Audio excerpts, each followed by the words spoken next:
இட்லி கடை படத்தை தனுஷ் எழுதி இயக்கியது மட்டுமில்லாமல் நடித்தும் உள்ளார். தனது இயக்கத்தில் தானே இயக்கும் 3வது படம் இது. படத்தில் தனுஷுக்கு ஜோடியாக நித்யா மேனன் நடித்துள்ளார். இவர்கள் மட்டுமில்லாமல் சமுத்திரக்கனி, ராஜ்கிரண் உள்ளிட்ட பலர் நடித்துள்ளார்கள். படத்தை அக்டோபர் 1ஆம் தேதி ரிலீஸ் செய்ய திட்டமிட்டுள்ளது. ஏற்கனவே படத்தை ஏப்ரல் 10ஆம் தேதி ரிலீஸ் செய்ய திட்டமிட்டும் அதன் பின்னர் படத்தை அக்டோபர் ரிலீஸ்க்கு தள்ளி வைத்துள்ளனர். ஜி.வி. பிரகாஷ்குமார் இசையமைத்துள்ள இந்த படத்தின் முதல் பாடல் அதாவது ஜூலை 27ஆம் தேதி ரிலீஸ் செய்யப்பட்டுள்ளது.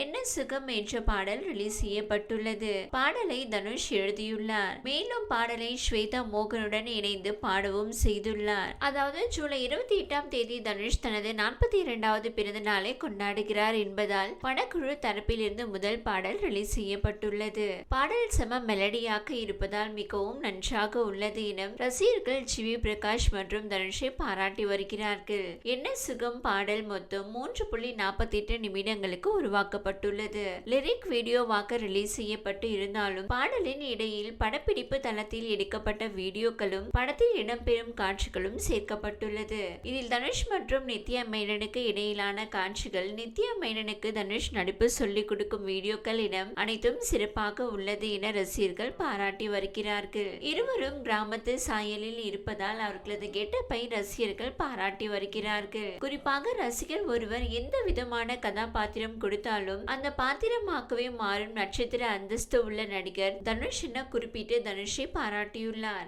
ஏற்கனவே நித்யா மேனனும் தனுஷும் இணைந்து நடித்த திருச்சிற்றம்பலம் படத்தில் சோபனா என்ற கதாபாத்திரத்திற்காக நித்யா மேனன் தேசிய விருது வாங்கியிருந்தார். இந்நிலையில் இந்த படத்திற்கும் தேசிய விருது கிடைக்கும் அளவுக்கும் திரைக்கதை, கதாபாத்திர வடிவமைப்பு இருக்கும் என ரசிகர்கள் பேசி வருகிறார்கள். ரசிகர்கள் தனுஷுக்கு இப்போதே பிறந்த நாள் வாழ்த்துக்களை சொல்லி வருகிறார்கள்.